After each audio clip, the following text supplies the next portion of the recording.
नमस्कार मैत्रिणींनो, सोनाली किचनमध्ये तुम्हा सर्वांचे स्वागत आहे। भरपूर कॅल्शियम आणि प्रोटीनयुक्त सुक्या खोबऱ्यापासून ड्रायफ्रूट लाडू कसे करायचे ते मी आज तुम्हाला दाखवणार आहे। रेसिपी अतिशय सोपी आहे, कोणालाही करता येईल अशी आहे। तर चला पाहूया रेसिपी।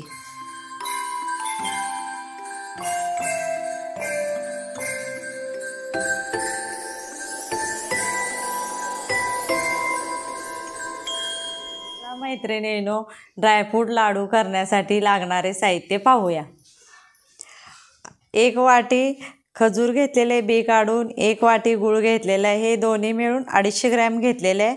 अर्धी वाटी बदाम घेतलेले आहे, अर्धी वाटी मनुके घेतलेले आहे, अर्धी वाटी काजू घेतलेले आहे, अर्धी वाटी खारीक घेतलेला आहे, अर्धी छोटीशी वाटी डिंक घेतलेला आहे, अर्धी छोटीशी वाटी खसखस घेतलेले आहे आणि त्यानंतर 250 ग्रॅम वाळल्या खोबऱ्याचे खीस काढून घेतलेले आहे, अर्धी वाटी तूप घेतलेलं आहे आणि 1 ग्लास पाणी घेतलेलं आहे। जर तुम्हाला जास्त ड्रायफ्रूट हवे असतील तरीही तुम्ही घालू शकता। सर्वप्रथम आपण पॅन गरम करून घ्यायचा आणि थोडंसं तूप घालून घ्यायचं। त्यानंतर हे ड्रायफ्रूट्स आहेत ते आपण भाजून घ्यायचे तुपामध्ये। काजू सर्वप्रथम मी काजू घातलेले आहेत, काजू भाजून घ्यायचे, लाल कलर येईपर्यंत भाजून घ्यायचे। लाल कलर येईपर्यंत काजू भाजून घेऊया आणि ते काढून घेऊया।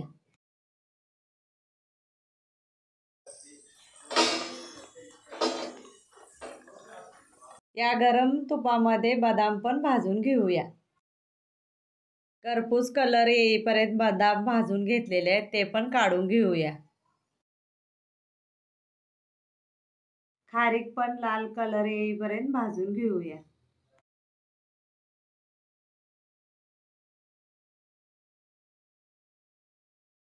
खारीक पण भाजून लाल झालेले आहेत ते पण आता आपण काढून घेऊया।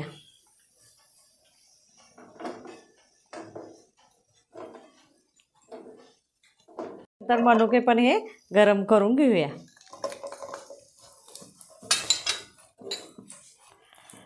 लाल होईपर्यंत गरम करून घेऊया। हे बघा, मनुके तुपात घातल्यानंतर कसे मस्त फुगलेले आहेत आणि लाल झालेले आहेत। चला हे पण आता आपण काढून घेऊया।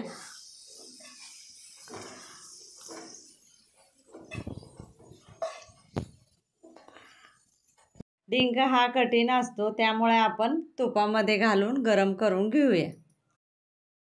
तुपामध्ये डिंक घातल्यावर बघा कसा मस्त फुगलेला आहे आणि आता हा लालसर कलर होईपर्यंत भाजून घेतलेला आहे तो पण आपण काढून घेऊया।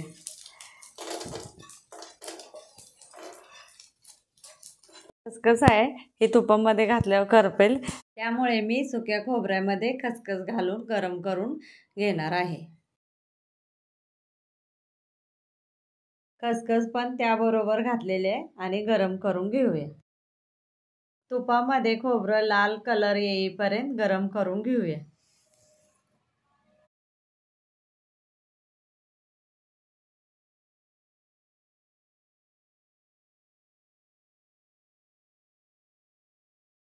खोबरं लाल कलर येईपर्यंत भाजून झालेलं आहे आणि ते पण एका बाउलमध्ये आपण काढून घेऊया।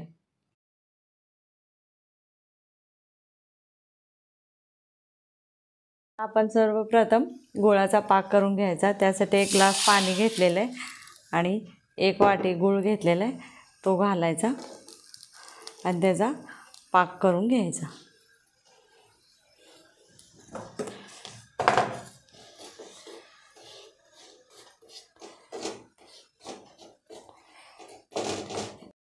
पाक तयार होईपर्यंत आपण जे ड्रायफ्रूट तुपामध्ये भाजून घेतलेले आहेत ते बारीक करून घेऊया। ड्रायफ्रूट आपण तुपामध्ये तळून घेतलेले ते आता आपण या मिक्सरमध्ये बारीक करून घ्यायचे। मिक्सरमध्ये असं बारीक करून घ्यायचं।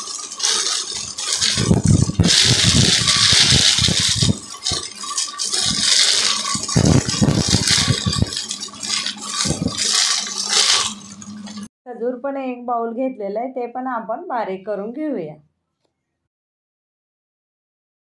खजूर पण बारीक करून झालेले आहेत। ड्रायफ्रूट्स बारीक करून घेतलेले आहे आणि खजूर पण बारीक करून घेतलेला आहे आणि हा डिंक आहे तो तळलेला आपण असाच मॅशरनं बारीक करून घ्यायचा.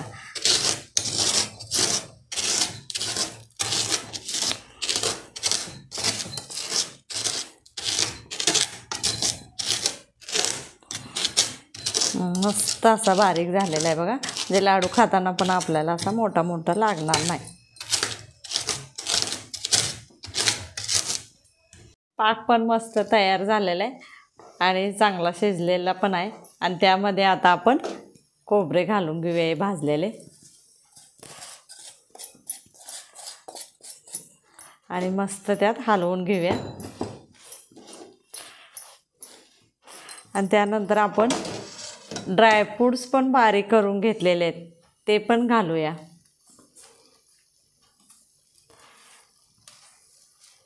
ड्रायफ्रूट, खजूर आणि हा डिंक बारीक केलेला आहे तो सगळा घालायचा आणि मिक्स करून घ्यायचा.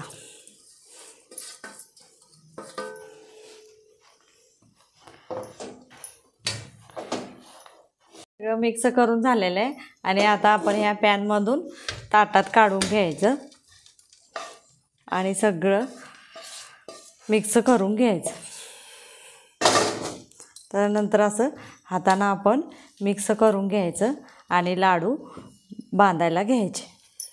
हे मिक्स झालेलं आहे आणि थोडंसं गार झाल्यानंतर आपण अशा पद्धतीनं लाडू बांधायला घ्यायचे. ओके, हे अशा पद्धतीने छोटे छोटे लाडू बांधून घ्यायचे. बघा मस्त लाडू तयार झालेला आहे. अशा पद्धतीने आपण सर्व लाडू बांधून घेऊया. लाडू बांधून तयार झालेले आहेत. सर्व लाडू बांधून तयार झालेले आहेत.